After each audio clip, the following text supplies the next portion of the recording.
8 mars 2009, Journée internationale de la femme.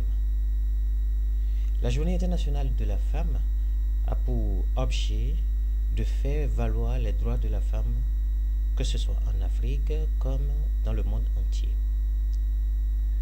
Cette journée a été officialisée en 1977 par l'ONU et elle marque un temps de reconnaissance pour les victoires acquises par les femmes à travers le monde. Entre autres, il y a le droit de vote, la liberté d'expression, le droit au travail, le droit à un salaire. Mais de nos jours, beaucoup d'exactions sont encore commises contre les femmes en Afrique. Viol, excision, châtiment corporel, torture, lapidation, harcèlement, mariage forcé, enlèvement, exclusion et que sais-je encore. Voilà pourquoi il urge aujourd'hui de se mobiliser pour plus de justice sociale et d'égalité envers les femmes. On va prendre quelques événements à travers le continent africain.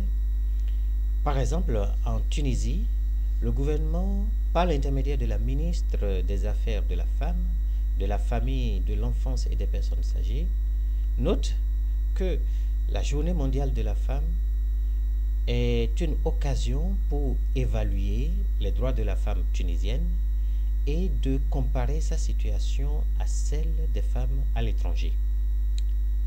Autre cas ou autre événement, c'est au Cameroun, où des tables rondes sont centrées sur le thème de cette 24e édition de la Journée internationale de la femme. Le thème est intitulé « Femmes et hommes, ensemble pour mettre un terme à la violence faite aux femmes et aux jeunes filles ». Des conférences-débats sont également programmées par le groupement des femmes d'affaires du Cameroun et puis bien d'autres groupements, bien d'autres associations qui ont prévu pas mal d'événements pour célébrer cet événement. Alors, il faut dire que toutes ces rencontres au Cameroun sont axées, n'est-ce pas, sur des produits naturels et constituent en quelque sorte l'épicentre des activités intellectuelles consacrées à la Journée internationale de la femme célébrée au Cameroun.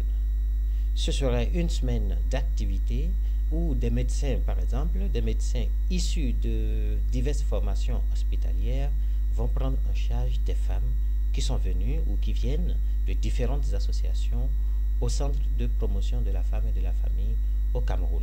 C'est un bon programme pour célébrer, n'est-ce pas, cet événement. En Côte d'Ivoire, on ne reste pas non plus tranquille.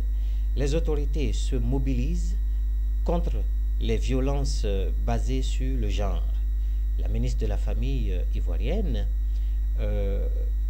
déclare que le gouvernement de la Côte d'Ivoire ne tolérera plus les viols exercés sur les petites filles.